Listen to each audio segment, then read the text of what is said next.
Hi everyone, welcome. So good to see everyone. This is the third and final session of what make Halakhic loopholes religious with Dr. Ilana Stein-Chaim. And with that, I'll turn this to you, Ilana. Let's do it. Mhm. Thank you. And I also just want to thank Evie for running these classes, for being our tech gabait. We really appreciate it. And thanks to Kayla in absentia, who's one of the people who made this work for me. There's also someone named Michael who worked on the flyer. We are all thankful for you too. Thank you very much. So I just want to remind us before we talk about Mechirat Chametz, I want to remind us where we've been. We have been talking about loopholes in general within Chazal. And specifically, we've been talking about the conversation regarding ha'arama, right? Hey, ayin, resh, mem, hey, that seem to be more private loopholes. God forbid, somebody has a house fire on Shabbos. How are they going to save more bread than just what they need for Shabbat? Or somebody's animal and its child fall into a pit on Yom Tov. We're worried about predation. We're worried about bad weather. Can we figure out a way to take them both out of the pit, even though they're muktzah, unless you shech them and you can only shech one of them? And what we saw was, these are not things that happen every day. They're things that are kind of private issues. But what we saw is, I think, kind of the DNA of some of the arguments that we have about all kinds of loopholes. And that is the question of integrity. It's not are loopholes good or bad, it's what makes them okay or even worthy of endorsement and what makes them problematic or considered exploitative. And what we saw was that integrity of goal and integrity of process both seem to be important for determining a ha'arama as something that is usable or worthy of endorsement. So what is a goal that has integrity? A goal that has integrity might be saving people money. A goal that has integrity might be keeping people from committing a sin, right? Something that halacha values or that Chazal believe that halacha must value, right? The question of where they figure out those goals. Are they reading them out of the Torah? Are they reading them into the Torah? Is this about their authority? Is this about the authority of the Torah? But either way, it seems like there are some big values or virtues or goals that are considered legitimate reasons to employ harama. On the process side, we saw a number of examples where you had great goals, but the process was questionable. And that process being questionable was actually a problem for the ma'arechet halacha, for the network of halacha itself. So, for example, it's possible that we don't want to try to circumvent, or we're not even allowed to try to circumvent a biblical law, or at least an explicit biblical law, whereas something like muktzah, which is rabbinic, or at least early was thought of as not explicitly biblical, would be something that you could circumvent. Or we saw in the Bavli last week, it's possible that if a ha'arama where you are performing a certain intention, where it's too obvious that the intention that you seem to indicate is your intention is not really your intention, then you can't really suffice with performing intention. You have to actually do something to verify what you say is your intention. And remember, that was the example of somebody setting up a strainer on Yom Tov. And we're not supposed to set up a strainer on Yom Tov. It's something that you do on a weekday. You can use it once it's set up, but you can't put it up to begin with. But if it's for the purpose of putting fruit there, and actually what I'm making is a cloth fruit basket, that's fine. But just indicating that intention is not enough because everybody knows what I'm doing. What I actually have to do is put fruit in it before I use it as a strainer, right? So these are examples where nobody's doubting that you have a good goal. The question is whether the process is legitimate. And so that's one big headline of Haramot. Another big headline of Haramot, which I think we stated from the outset, is that Haramot really indicate that the way that Chazal think about law is fundamentally different from the way the Greeks, the Romans, the Christians, and now to a great degree the West thinks about law, in that it's not just what is the outcome, it's how do you get to that outcome that actually matters. Otherwise, they would say to you, okay, we want you to save money, so just take the animals out of the pit. No, it's actually the fact that you're taking the animals out of the pit under certain pretenses, in a certain way, for a certain thing, that actually makes it legitimate. And we talked about the fact that that could be anything from, well, they believe that the way you do things is actually from God, to, we're human bodies. And if I do something one way, my body records it as one thing. And if I do something another way, my body records it as something else. To maybe the way that you're able to maintain a system is by being able to say, we're not just going to change things every time there's a problem. We are going to try to find some middle ground, some compromise, right? So that was the second big headline. And I think when we look at Mechirat Chametz, the sale of Chametz, there's something interesting that happens here. First of all, you will see the DNA of these conversations in the Mechirat Chametz discussion.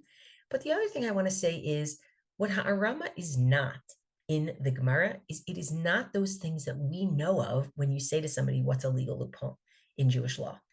Those things that people will say that's a legal loophole in Jewish law, Eruv, for example, which is really a legal fiction and also a legal loophole. The legal fiction is that you're indicating that the whole city is surrounded and has become one, jointly owned property. That's a legal fiction because we all know socially that's not true.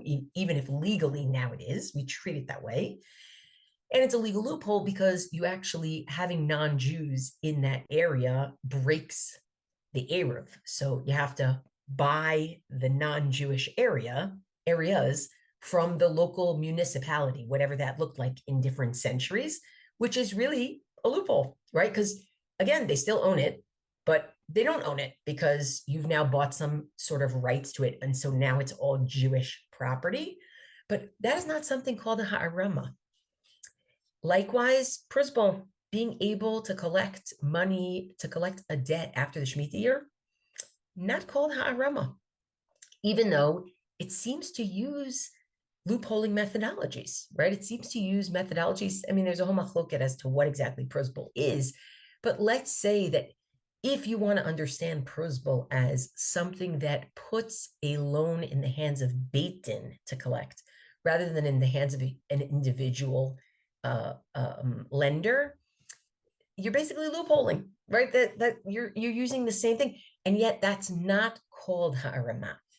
So what's interesting is that in those kinds of places where what we're actually talking about is a takana, a rabbinic decree, what I found is I think there are three main differences between takanot and ha'aramot, and we're going to get to Mechirat Chametz and where it fits in a minute. But three main differences, besides for the fact that ha'aramot seem to be, for the most part, though maybe not exclusively, based on ad hoc issues that individuals have rather than pervasive societal issues, for the most part, whereas takanot are about pervasive societal issues. But three major differences that I find. One major difference is what is the source of authority? Because most of the time for a ha'arama, you don't find Chazal saying, well, this pasuk in the Torah is what allows you to do this ha'arama when there's a house fire on Shabbat. Generally speaking, I think with the exception of maybe one passage in the Yerushalmi, which is actually one of those ha'aramot where it's possible that it's actually about a pervasive social issue, where they say, oh, well, because of this pasuk, you're allowed to do this. But for the most part, they're not appealing to a biblical authority necessarily. Ha'aramot, on the other hand, think about it. The Gemara says, Shlomo, you have to look for someone biblical. Shlomo gave us Eruv. The Gemara says, Hillel is mitaken Prusbal. Hillel is the one who, establishes Prusbal. But why? Because you have a pasuk in the Torah that says you should not, lest you keep yourself from lending money to people. We don't want people to violate something in the Torah, and therefore Prusbal is authorized. Meaning there is often a move to authorize a takana based on the Torah itself. And by the way, I understand it, because what you're doing is you are making, and this is the second difference, you are making a major change to Jewish life. Think about what Jewish life looks like without an Eruv. Think about what it looks like with an Eruv. Think about what financial transactions look like without Prusbal. And by the way, without Heter Iska, the ability to take ribit, to take interest. Think about what Jewish life looks like with and without. The difference is dramatic. That is very different than me with, God forbid, a house fire on Shabbos, that one time that it happens, figuring that out. So of course you need a different kind of authority. I mean, this is practically a repeal and replace model that we're looking at here. Like, practically speaking, Jewish life is completely different, right? And then I would say the third is, and it's not completely true across the board, but the third is, oftentimes, while in a takana situation, we tell you exactly what we think you're doing, right? Meaning we are turning this Reshut HaRabim, rabbinic Reshut HaRabim, not biblical Reshut HaRabim, you can't do an eruv there, right? Rabbinic Reshut HaRabim into a Reshut HaYachid. That's what we're doing so that you can carry there, right? We are turning this loan from a loan from a single individual to a loan that's owned by the Beit Din so that we can collect it. On the other hand, the examples of Haramah that we looked at, especially what we saw last week, the more you say what you're doing, the more problematic it is. Don't say what you're doing. Just do what you're doing, right? Don't say what you're doing. So that difference, and I think all three of those really go together. So where does Mechirat Chametz fit in? Mechirat Chametz is fascinating because it basically starts as a harama, which, by the way, the Tosefta doesn't call it a harama. And I have a question as to why.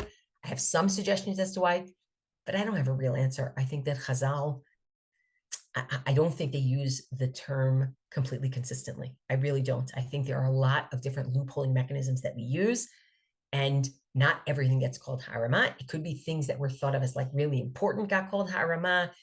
Unclear. Okay, unclear. I don't have a deep theory yet, right? I have like the next 20 years to try to develop that theory, or hopefully somebody else will develop that theory and I will learn from them, right? But Mechirat Chametz starts as a private loophole and it becomes a pervasive social loophole. And that's what we're going to see tonight. It really starts as something ad hoc and private that doesn't necessarily seem to be something that you're doing every year. So first things first, I just want to remind us, and I'm going to share my screen. I want to remind us that what we're doing is we are trying to avoid the problem of Bal Yera'eh and Bal Yimatzeh.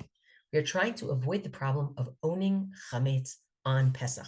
Not only are we trying to avoid that problem, which is a biblical avera, it's biblical transgression, we are also trying to avoid the knas, the penalty that the rabbis put on those who hold on to their chametz over Pesach, which is the penalty of chametz shavar lava Pesach. So if I decide to hold on to my chametz this year, not sell it, not get rid of it, I not only violate Bal Yera'eh and Bal Yimatzeh, but I have a penalty after Pesach. I am not allowed to eat it. In fact, no Jew is allowed to eat it, right? So we are trying to avoid those things. Now, generally speaking, that's not so hard to avoid. You don't need a loophole. Sell it, eat it, finish it up. What's the problem, right? So we're going to have to see what the problem might be. So I'm going to share my screen. And I gave you the psukim of Bal Yera'eh and Bal Yimatzeh, right? The psukim that tell us that you're not allowed to own chametz on Pesach, right? And what I want to skip to, though, is I want to skip to the early sources in Chazal for selling chametz, okay? I want to show you a Mishnah, I want to show you a Tosefta, and I want to show you a Yerushalmi. So in the Mishnah, it seems fairly straightforward. Mishnah says, Kol she'ashe mutar le'achol ma'achil le'behema l'chaya v'la'ufot. So long as on Erev Pesach you are allowed to eat chametz, you can also feed animals and birds chametz. Also, so long as you're allowed to eat chametz on Erev Pesach, u'mocher le'nochri u'mutar b'hanato. You are allowed to sell to a non-Jew. You are allowed to get hana from the chametz, because of course, not only are you not allowed to eat chametz, you're not allowed to get benefit from chametz over Pesach. So it sounds here like the first 4 hours of the day on Erev Pesach, because I can still eat chametz, I can sell it to a non-Jew. By the way, the Gemara actually looks at this and says, well, that doesn't seem so surprising. So they fit it in according to the opinion of Rabbi Gamliel, who thinks that Kohanim have till the 5th hour to eat their truma, that's chametz, on Erev Pesach. So what it's really saying is so long as the Kohanim can eat, meaning until the 5th hour, any person can sell their chametz or give it to an animal or get benefit from it. But suffice it to say, it doesn't seem to indicate here that you're going to buy this chametz back. In fact, the Gemara says, Pshita, obviously you can sell it to a non-Jew. Why wouldn't you be able to sell it to a non-Jew? So the Gemara says something perhaps surprising. It's actually to try to teach us that the halacha does not follow the following Tana. Titania, Beit Shammai omrim, lo yimkor adam chamtzo l'nochri. Right? Beit Shammai says a person should not sell their chametz to a non-Jew. Wait for it. Ela im kain yodea bo sheyichaleh kodem Pesach, unless they know that it's going to get finished before Pesach. That might have been your havamina. That might have been your thought.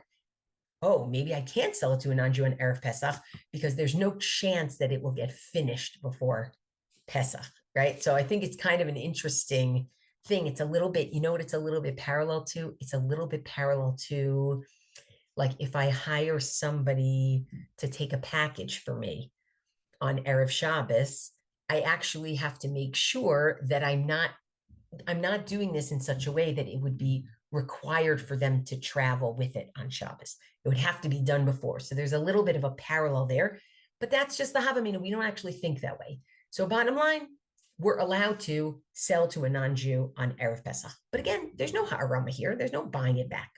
Where you find ha'arama is actually the Tosefta. So in the Tosefta, we have Yisrael v'nochri shayu ba'in basfina. A Jew and a Gentile are traveling on a boat. Imagine you're on some sort of work trip. It's getting close to Pesach. The chametz b'yad Yisrael, and the Jew has chametz. So what does the Jew do? Again, this sounds very ha'arama-ish. You're in sort of an ad hoc situation. How often is that you're on a business trip or you're on a boat with a non-Jew and that you have chametz with you? Like, what are the odds here, right? What you could do is the Jew can sell it to the non-Jew, or the Jew could give it to the non-Jew as a gift. And they can go back and buy it after Pesach. But it has to be given as a full gift, meaning I can't put a condition on it, on condition that you give it back to me after Pesach, on condition that you let me buy it back after Pesach. So what we have here is like a real ha'arama. It's not clear whether the Jew even says to the non-Jew, I'm going to buy it back from you after Pesach, but it is allowing the Jew to do it, right? So it's clearly saying you're not going to be violating owning chametz over Pesach, and there's no penalty of chametz that has passed through Pesach in a Jew's hands, right? But it still sounds like a once in a million. The next part of the Tosefta says, Rasha Yisrael sheyomar lenochri, a Jew can say to a non-Jew, Ad she'ata lokech b'maneh, kach b'matayim. You know, I know you only want to buy 100 zuz worth of chametz. Why don't you buy 200 zuz from me? Shema etzarech v'avo ve'kach mimcha achar Pesach. Because maybe I'll have to buy back from you after my Passover, because I'm not allowed to own it now anyway. And so maybe I'll have to buy it back. Now, this is interesting. Is this saying a person could do this every year? Is this describing what happens on the boat? Is this saying only once in a while? What is this business also of Shema etzarech? Maybe I'll have to buy it back from you. Is this a wink and a nod? Or is this a, realistically speaking, I want to try to sell my chametz, and, you know, I may buy it back after Pesach. I may not buy it back after Pesach, but this really is the source for mechirat chametz. I want to pull one more thing out of the hat, and then I just want to pause to see if there are any questions or comments about any of this. The one more thing that I want to pull out of the hat is something that shows up in the Yerushalmi, in the Jerusalem Talmud, that is highly neglected in conversations about selling chametz. And I understand why it's highly neglected. Number one, it's in the Yerushalmi, but number two, it's it kind of goes against certain ways that we think because of the Bavli, and I'll explain why. The Yerushalmi in Psachim has a weird case. A person decides, instead of destroying their chametz, the mitzvah of tashbitu, destroying their chametz, they decide to make their chametz hefker. They decide to make their chametz ownerless, legally speaking, okay? If a person decided to make their chametz hefker, they didn't destroy it, they didn't sell it, they just said it is ownerless. Now, presumably, are we talking about, did they remove it from their property? Did they put it somewhere? Unclear from just the case. But what is the law after Pesach? Do we consider this to be chametz she'avar alav Pesach, chametz that went through Pesach, in a Jew's domain, because I'd imagine there probably aren't too many people picking that chametz up. Certainly no other Jew is going to pick that chametz up on Erev Yom Tov. And it's not clear to me unless this person has like a best friend, non-Jewish neighbor who's going to come over and pick it up. Not only that, if they do, why not just give it to them, right? Like, what is this? I'm making it hefker and probably no one's going to take it. So after Pesach, what is it? Rabbi Yochanan Amar Asur. Rabbi Yochanan says, I think it is prohibited to use that chametz after Pesach. Rabbi Shimon ben Lakish Amar Mutar. Reish Lakish says, I think it's fine. So why does Rabbi Yochanan say it's not? Rabbi Yochanan chashash laharama. Rabbi Yochanan thinks there might be some harama going on here. Rabbi Shimon ben Lakish lo chashash laharama. And Rabbi Shimon Lakish doesn't think. Now, what is the harama that might be going on here, and why is it so problematic? I mean, look, I think if you can sell something to a non-Jew, why are you just making it hefker? If you can destroy it either by eating it or spending your time, we're not talking about times where they have these like, Costco size reserves of things, right? Like why are you allowed to do this, right? And so Rabbi Yochanan is sort of like, I just think people are going to do this in order to get around the thing and know that nobody's going to actually pick it up, and then they'll be able to get it back after Pesach. They don't have to buy it from anybody. They'll just take it out of hefker. They'll just take it out of that ownerless thing. That's what Rabbi Yochanan thinks. And so I happen to like that there is one source that kind of worries about people using ha'arama. Okay, I want to pause there and just see if there are any questions or comments, because that's really the yesodi layer, the foundational layer of mechirat chametz in the sources. One that indicates you're selling it olamit forever, or another that indicates maybe in a situation where it's urgent, you can buy it back after. Another that indicates who knows when you're allowed to say, maybe I'll buy it back from you, right? And another that's not about selling chametz, it's actually about just declaring chametz hefker and our worry that you might be doing harama. And I just want to point something out. One of the reasons why I think people don't talk about this source a lot is not just because it's Yerushalmi and it's hard to know Yerushalmi unless you were like researching this particular issue. I think it's also, think about what we do to our chametz because of the Bavli. What we do is we search for the chametz and we burn it, but we don't just do that. We do bitul chametz. We do nullification of chametz. When we search for the chametz at night, and then when we burn it again during the day, we make a declaration that says all of the chametz that I have, that I know about, that I don't know about, that I see, that I don't see, I am saying it should be batel, it should be nullified. And what does that mean? We say two different things. We say it should be like afar haaretz. It should not be considered like food. It should be considered like the dust of the earth. And it should be hefker. It should be ownerless. So I just want to point out that as we're going to see in the Bavli a little bit later, the Bavli says that bittul chametz, declaring your chametz hefker, is like a part of the process of getting rid of your chametz, right? Biblically, in fact, it seems like declaring your chametz hefker is sufficient. But there's a whole machloket. Is bittul chametz declaring hefker, or is it saying it's like the dust of the earth? But I just think the Bavli and Yerushalmi, they're going in a little different directions on these things. Okay, questions, comments? We're small enough for that, which is what I love. And no pressure at all. Yeah, Alana. All right. This is also somebody who spent years not selling her hametz, but now we are in the selling hametz category. So yeah. I feel like the question becomes, is this a difference between selling your really expensive bottle of whatever, whiskey or I don't know, vanilla, whatever is precious thing, selling your whole entire storeroom of hametz, selling your sourdough starter, selling, stuff in your kitchen that you just want to lock up, or putting stuff away. Like, I feel like there are enough community in all of this. So that's where we're going to go. That's where we're going to go. How does it turn from this like ad hoc strange thing that maybe you do on a boat? By the way, the person I forgot to thank was Rabbi John Kelson, who invited me to do this series. I knew it would come. We only grew up together on Maitland Avenue. It's like, that's how I treat my neighbors. Terrible. Not to mention, I think he lives in Armon Anativ, which is like a few blocks that way. But that's where we're going to go. But I wanted you to see this stage, and this stage is so clearly an ad hoc, strange thing that's not It's very harama-ish. It's very harama-ish. And if you think it's legitimate, then you do it because you're in, because think about it. How is being on a boat any different from, my two animals that fell in the pit, right? Like, I'm not always going to be on a boat. This time I happen to be on a boat and I'm stuck. And instead of saying, throw that overboard, we don't want you to own chametz and we don't want you to lose the money, right? So like, you already see the pieces that are in, and maybe, by the way, we don't want you to waste the food. How about that? Right? Although I think often in halakha, like, we don't consider getting rid of things for the purpose of a mitzvah to be wasting food, because otherwise I think we'd have a really hard time with truma and maser and challah these days, because a lot of those things, it's, if you're strictly speaking, you wouldn't want them to go into the waste bin. You wouldn't want them to be burnt. You wouldn't want anything to happen to them. Carolyn, please. Great question, Alana. We're getting there.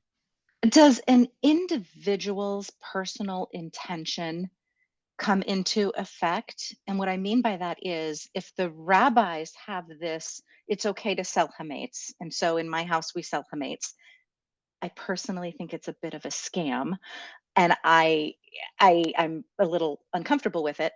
Does the fact that I think it's problematic override, or the fact that the rabbi said it's okay override? So this was so interesting. Rabbi Danielle Feldman and I did an event together because our books on loopholes came out the same week. We also grew up in Teaneck together. We also both went to Fresh, so I'm not sure what was in the water in the 80s and 90s, but clearly something.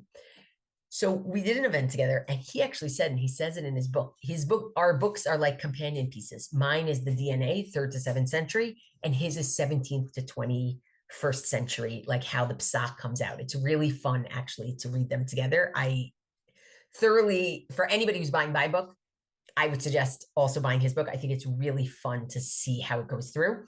So he actually says, he's like, if you don't think Mechirat Chametz is legitimate, certainly don't cast aspersions on other people who do it or who use it, but don't do it. He's like, if you don't, but I want you to think, Carolyn, for a second, there's a multi-dimensional issue here, right?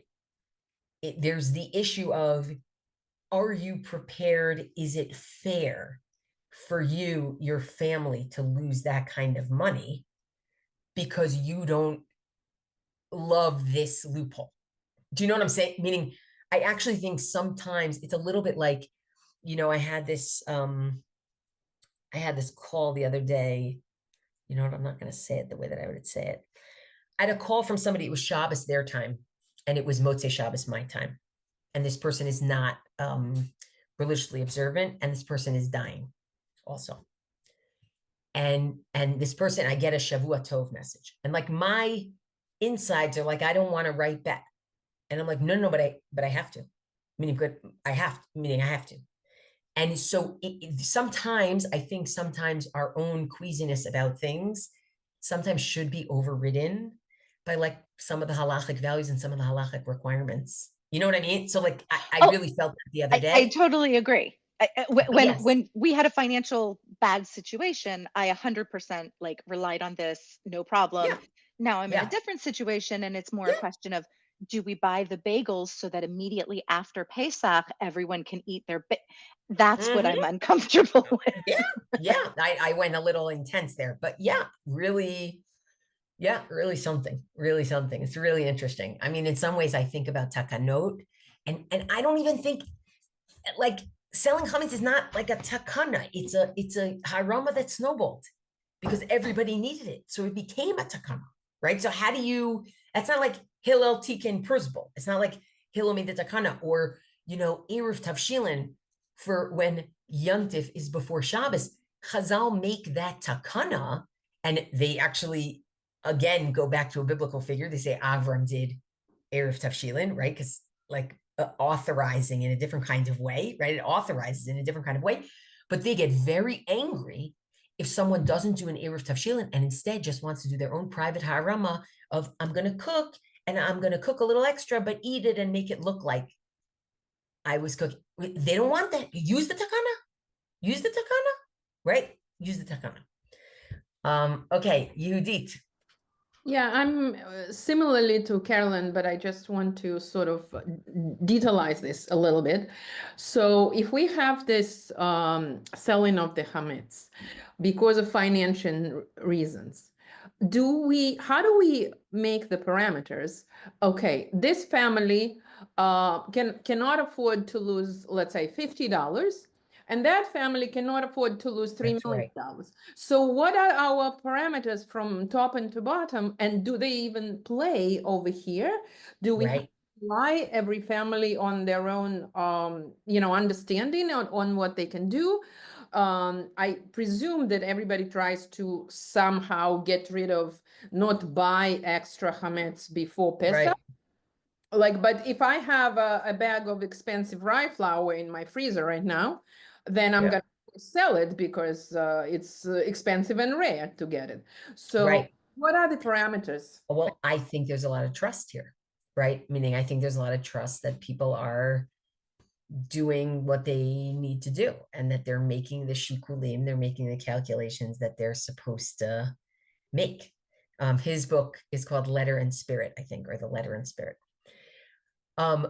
I think there's a lot of trust. I want to add another piece, which is, what happens in a family where, I don't know, they have triplets and they don't have a lot of help and they're really trying to clean for Pesach and they can't get it done. They can't get it done. That's not even an issue of hefsed meruba. That's not even monetary loss. That they literally they can't get it done. Meaning they don't have the bandwidth for that. So good, go sell your chametz. You know what I mean? Like go. Yeah, almost your case this year with pain. I'm sorry to hear that, but like that's another shikul, right? That's another piece. Somebody said to me, they're like, "Oh, I feel terrible. I have a bunch of little kids, and I have to clean out the toy room." And my mom said, "Just sell the house." And I was like, "Listen to me, like." If you're losing your mind, you can't lose your mind. Halakha is not there to make you lose your mind, right? Like these are all part of the shikulim. Okay, so I want to jump to, and Alana, I think your question in general is a good one of, are we just authorizing what people are going to do anyway? Ephraim Orbach, the great, it's so funny, I'm calling him his English name, Ephraim Orbach, okay? Ephraim Orbach. Ephraim Orbach, he thought that there were two very prominent examples of advocating for harama in the Mishnah. And he suggested that what Chazal were doing is they were just legalizing things that people were already doing. They were just decriminalizing things that people were already doing. I don't, because harama becomes such a prominent part of the rabbinic lexicon, it's just hard for me to believe that that's all it is. Like it's really hard for me to believe that's all it is, especially because Chazal themselves talk about how important it is to help people save money, right? It's not just, but certainly you could look at it as like, is it better? What's your alternative, right? Like the alternative is nobody's going to keep anything, so help them keep a little, right? But the alternative is people are going to walk away if you can't figure it out, right? So these are all sort of philosophy of halakha questions and history of halakha questions, right? Like I wish if they were here, I'd love to ask Rabbi Yoshua and Rabbi Eliezer, what were you really thinking, right? Like we're trying to figure out what you're thinking, but what were you really thinking? And it might surprise us, by the way, right? Emily, please. And what you said about Ephraim Orbach, maybe I missed this.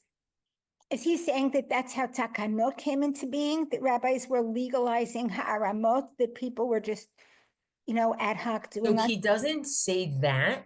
He says specifically on the two ha'aramot that are mentioned in the Mishnah that one is about the firstborn kosher animal and trying to avoid having to give that as a separate sacrifice.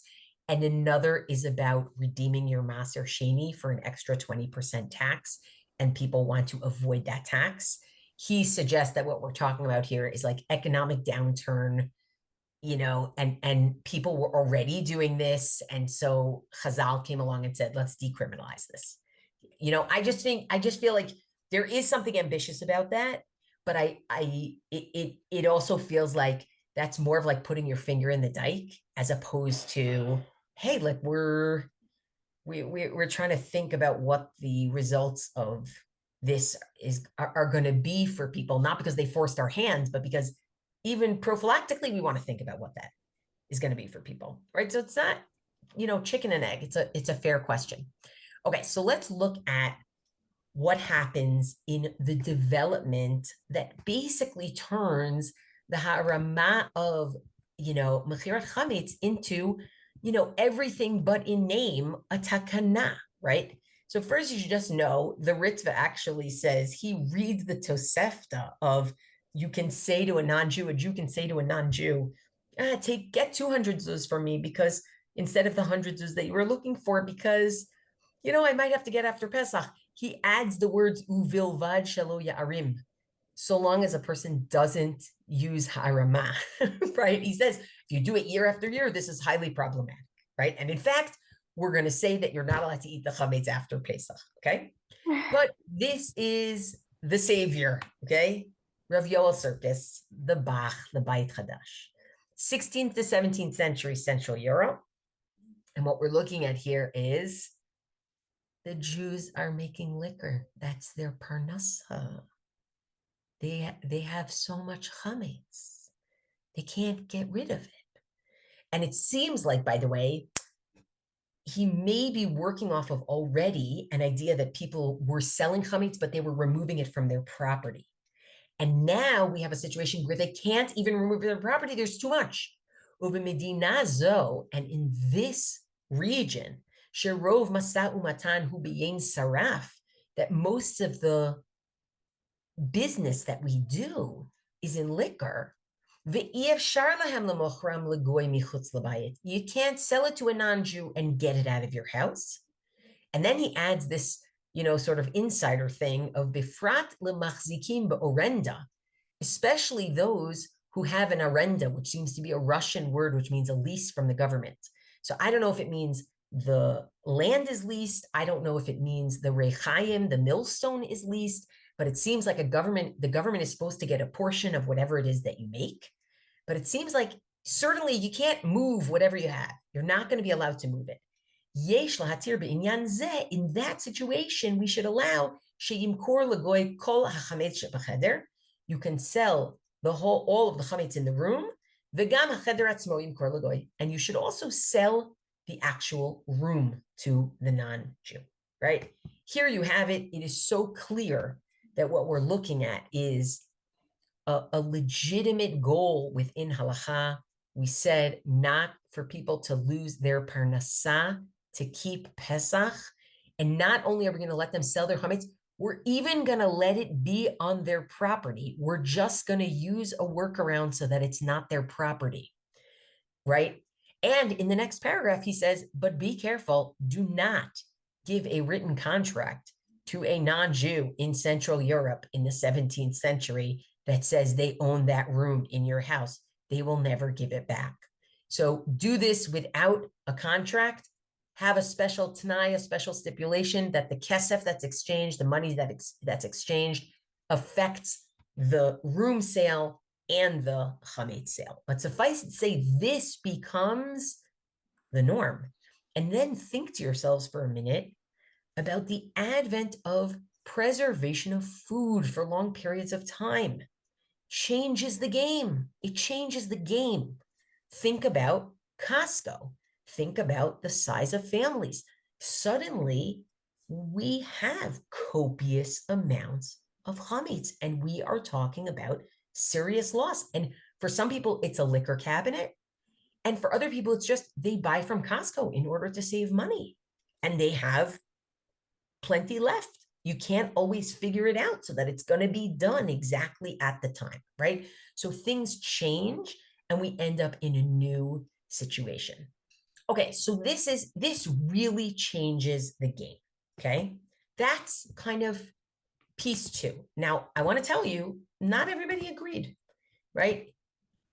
Prominently, the Vilna Gaon is cited as saying, no, shalolim kor shum davar chametz ki im mechira olamit. You sell your chametz for good or you don't sell it at all, right? Now, what would he do in this specific situation of somebody who still is the one who's making liquor or malt, who knows what, malt beer, but he wouldn't do that, okay? But suffice it to say, selling chametz, it's what we do. It doesn't mean everybody should do it. It's not for everybody, but most people, they have enough chametz that it makes sense for them to sell their chametz. Now, I want to point something out. We said, when talking about Ha'arama, we said that, there was a concern about goal and process. So we said integrity of goal for sure. We don't want you to violate owning chametz, b'ayran, b'limatze. We don't want you to lose too much money, which, as we mentioned, is likely a pretty subjective question, a subjective issue, but very influential for many people. But what about the integrity of the process? Is there anybody who's concerned, for example, that you're trying to circumvent a biblical law here? It's a biblical law, b'ayran, b'limatze, that you're not allowed to own chametz. Is there anybody who's worried about the idea that you're trying to circumvent a biblical law? And the answer is yes, there are people who are concerned about that. So what do such people do? So we've mentioned two different approaches, right? One is you only sell your chametz forever. And forever could mean you buy it back later, but not because you plan to buy it back, right? And the other is you sell chametz, whatever chametz you have, you sell it. Integrity of goal. But the integrity of process, people say, wait, you can only sell chametz if you're circumventing a rabbinic law only. So is there any way that this is a rabbinic law only? Well, let's take a look. There's actually two approaches. One approach is to say, oh, yeah. B'ayran, b'limatze, owning chametz is actually only a rabbinic prohibition to begin with. Yes, I know it's in the Torah. But biblically speaking, it's enough to do bittul chametz, biblically, right? The Gemara says it, midoraita b'bittul b'alma sagilei. It's enough for a person to just do bitul chametz, nullify their chametz, right? You don't have to burn it, midoraita. You don't have to look for it, midoraita. Biblically, bittul chametz is good enough. And Tosfot say, or quote, at least one of the Balei Tosfot, one of the Tosafists, Omer Rabbeinu Yitzchak, d'midoraita b'bittul b'alma sagi, says, I'll tell you why biblically it's enough to be mevatel your chametz. Mitam, because the me'achar shebitlo, once a person was mevatel your chametz, have hefker, it is ownerless, v'yatzam mershuto mutar, and it is no longer in your possession, and it is biblically permitted to hold on to. Interesting. This was Rabbi Alexander Shore, 19th century. He says, I think b'ayran, b'limatze, as long as you do bittul chametz, and he's understanding bittul chametz as you're declaring it ownerless, you're declaring it's not in my reshut anymore. So biblically speaking, I don't own it. Rabbinically speaking, I still have a problem. Fine, so circumvent that by selling it. Pretty remarkable, pretty brilliant way to look at it. Yeah, Alana.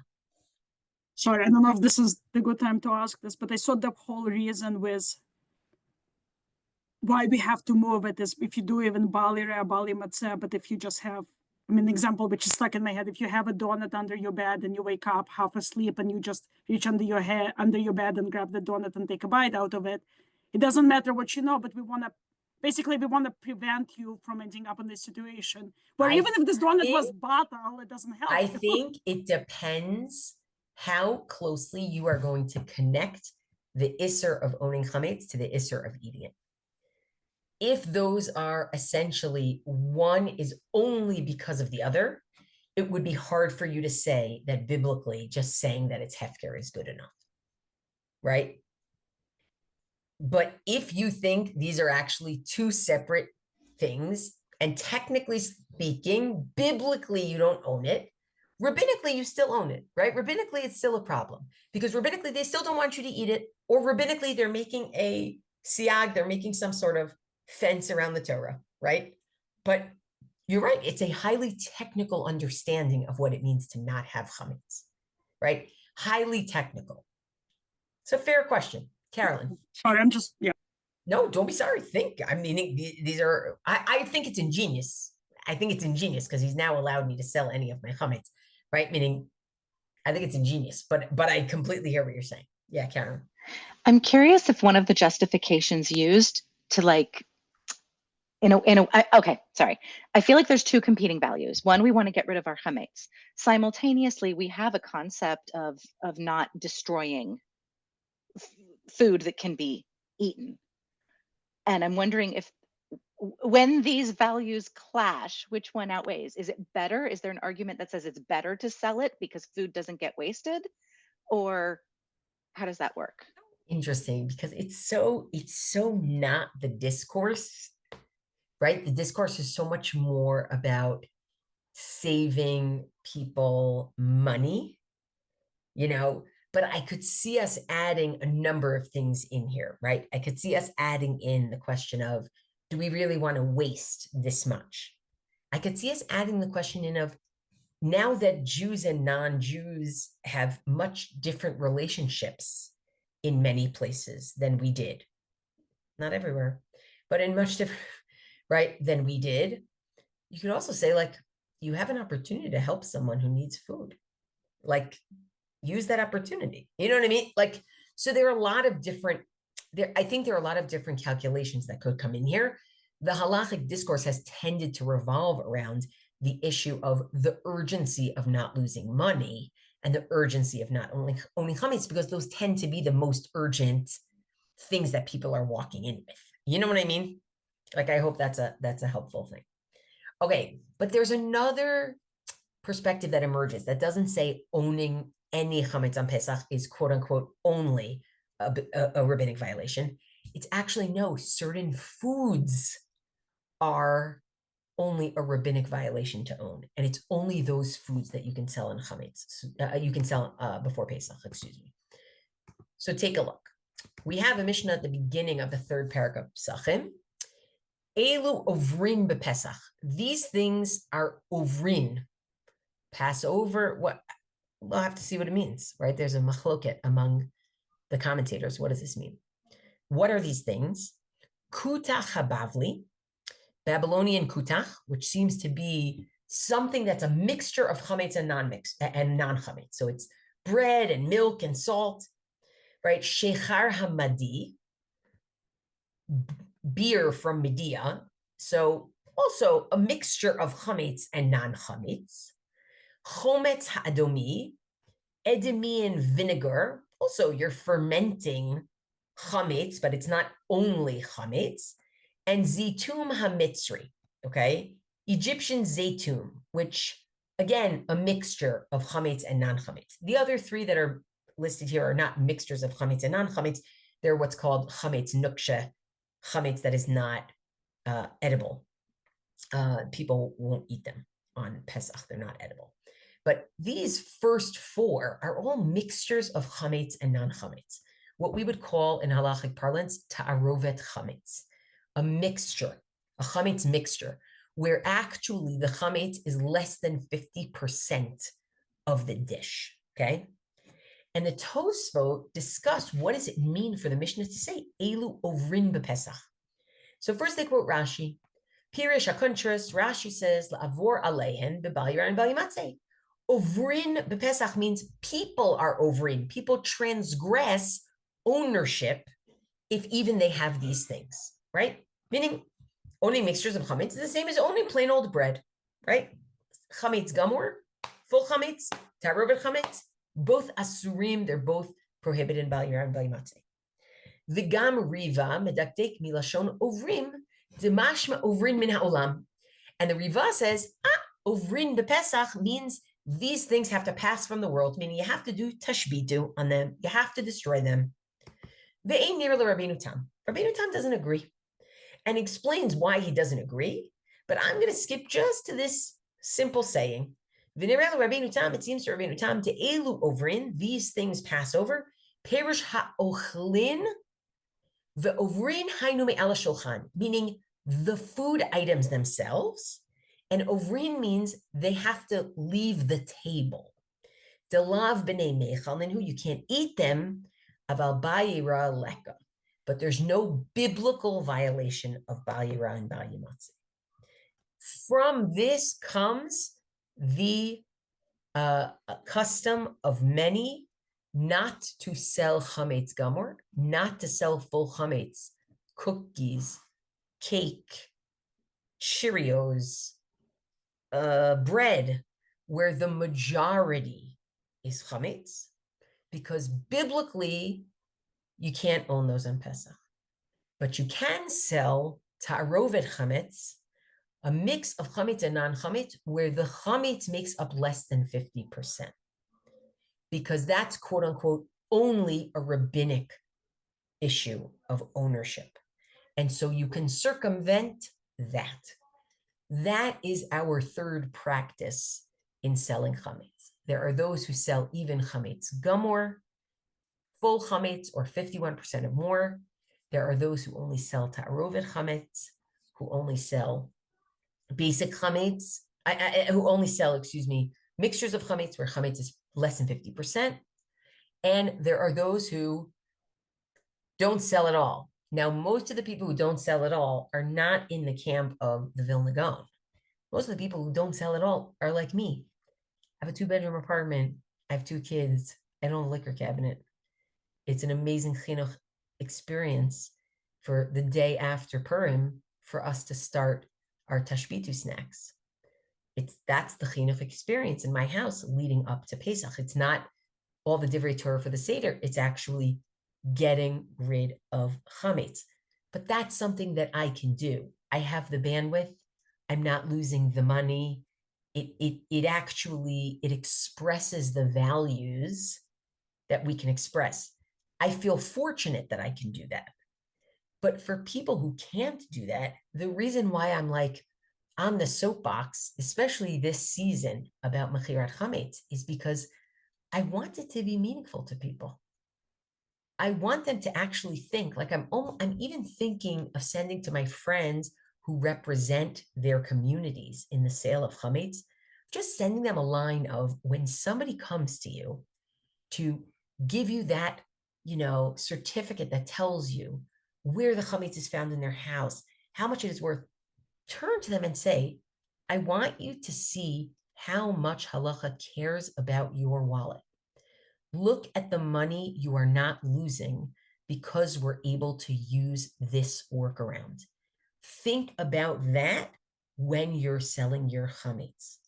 And I think that it just reminds people in a way, and I don't remember if I framed it like this, but it reminds people of the fact that when you look at the way that Chazal appear, whenever they're talking about Ha'arama, they appear as lawyers. They don't appear as the judges who are telling you, don't do A, B, and C.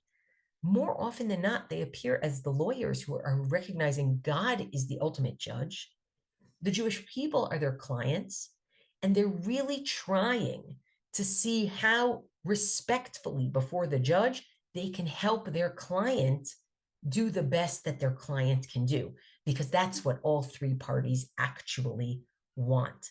And I'll end with the I don't remember if I said it, but I'd like to end with the observation of Rabbi Dr. Richard Hidary, a friend of mine, Ricky Hidary, who makes the observation in one of his books where he says, Chazal really don't like lawyers. They don't like lawyers in Batei Din. We don't have lawyers. That's not, thank God today we have Toanot Rabbaniot. We have women pleaders in Batei Din. That's a great thing.